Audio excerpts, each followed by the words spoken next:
Whenever you're ready. All right. Hats off to a really good Georgia Tech team. Nell's done a great job with that group, both in recruiting and in coaching.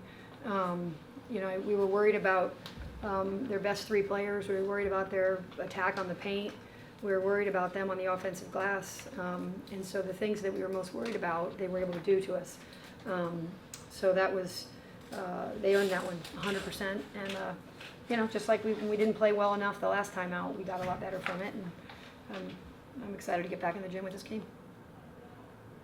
But the boards, particularly their offensive boards, it just killed you most of the game. Yeah, they weren't free throw line blockouts, right? So they weren't because we were in position and they went over us. It's that we didn't contain the dribble.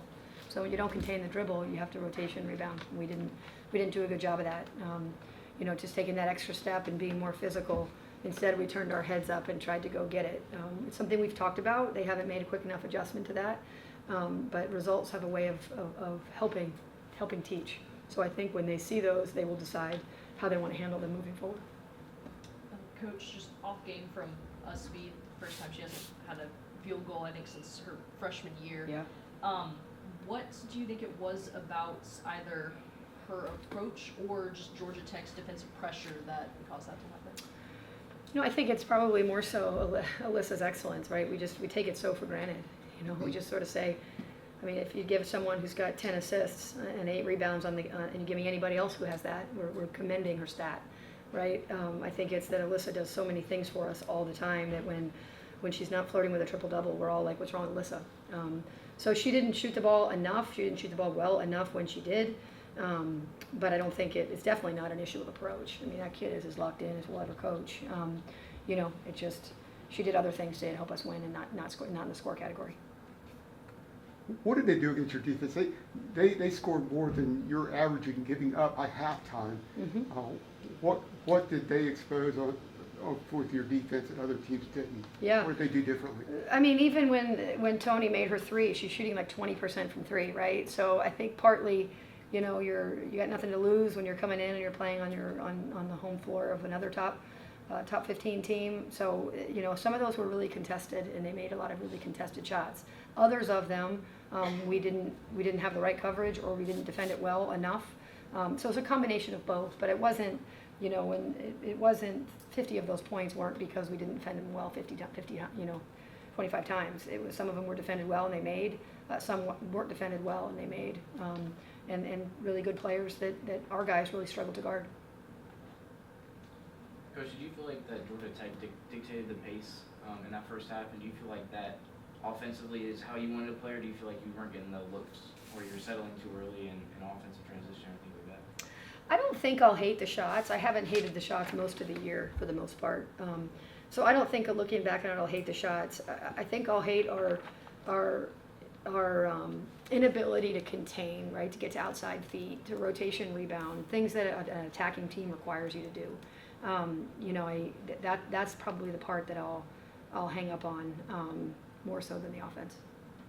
Indy, for the longest time, you played most of the second half with 4 fouls, yet you kept going. Can you talk about how difficult that is, and then the rally that you guys put together in the fourth quarter?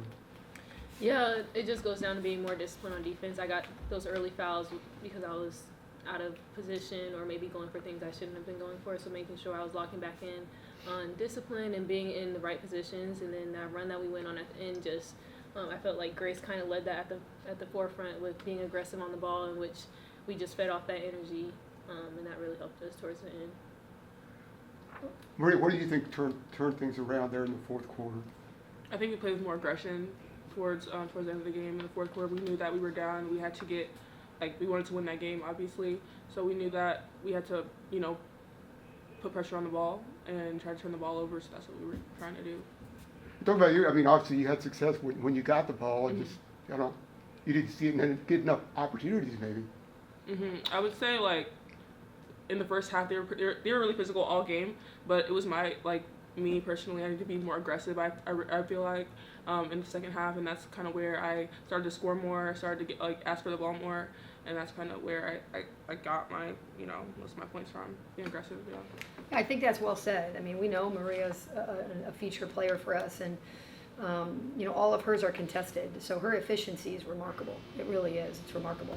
And, I think it's very Maria not to blame it on her teammates. I think there were times where she needs to continue to be aggressive and recognize that her points per minute is very high. Her points per shot is very high. Easy for me to say because I don't have to play physically in that post position, but what this kid's able to do for us is pretty remarkable. So it's a two-part problem. She's got to continue to be more demanding, and our guys got to continue to find her. But I think she got a lot of looks today. I think we're okay with that. It's the other team was able to create and score with people on them, and Maria was really the only one who was able to do that for us. What did you do in the fourth quarter that you didn't do in the first three? Oh, we had to go to pressure. You're down by so many, and so then you're looking to score quick, and I mean, look, it's low risk offense at that point, right? It's like you can't play that way when you're tied, right? Because you're like, all right, well, it's high risk, high reward, and all that. I mean, the game was played when we didn't play well enough in the first half to sustain their runs, and they played well. So it's a good team that also played well, right? It's a really good combination. We know to beat ranked teams, you have to be a good team and you have to play well. We are a good team that didn't play well, quite frankly. For Maria and India, what kind of specifically felt like it was going wrong in terms of like the fast break and in terms of giving up specifically offensive bounds? I think like we talked about, like the 1v1, it was hard to kind of contain. They had some good guards that were getting in the paint, winning the paint for them. And when they kicked the ball out and they had the shots, the rotation rebound wasn't, we kind of gave up boards there. But some of them were also hustle rebounds, and I feel like that's where we kind of fell short. Mm-hmm. Yeah, I agree with Maria. We just didn't match their toughness. They got us into rotation rebounds, and then we weren't finding our man quick enough or being tough enough to pursue the ball. Coach, I know this is kind of a bigger picture Mhm. question to the WBC president, but do you think Georgia Tech is getting enough credit nationally right now? I mean, I think it depends on who you've played, so what they need is the Mississippi State to play well. Baylor hasn't done great, so it's really how many ranked teams you beat. So I think now that will help, getting I think it's a really good team, and they'll continue to prove that in our league. But I don't know who they beat that was ranked, who's still ranked, so it's hard to say, yeah. But I think people will see how good they are now that they have a lot of opportunities against really good teams.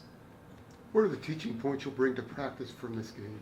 Well, we'll watch the film, we'll show, we always use film to show. It's not a lot of we don't talk a ton, we show film and talk through film. So we'll show some breakdowns on the defensive end. And sometimes, honestly, the scoreboard teaches you. I think these guys know that they came up short, and it wasn't because of any one thing. It was a few different things that on both ends of the ball. So we'll do it through film, and I'll be able to do that once I chapter it out appropriately in a teaching method. And just on that note, obviously it's really quick, but for the players, what do you think maybe some of the defensive breakdowns were in today's game?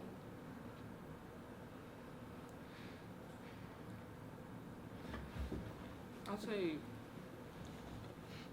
we knew that they were going to be aggressive on offense, but our defense just wasn't. I don't think we played tough enough.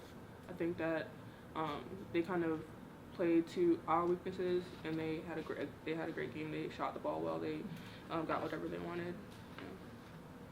Yeah, I don't think we matched their intensity or aggression on the defensive end.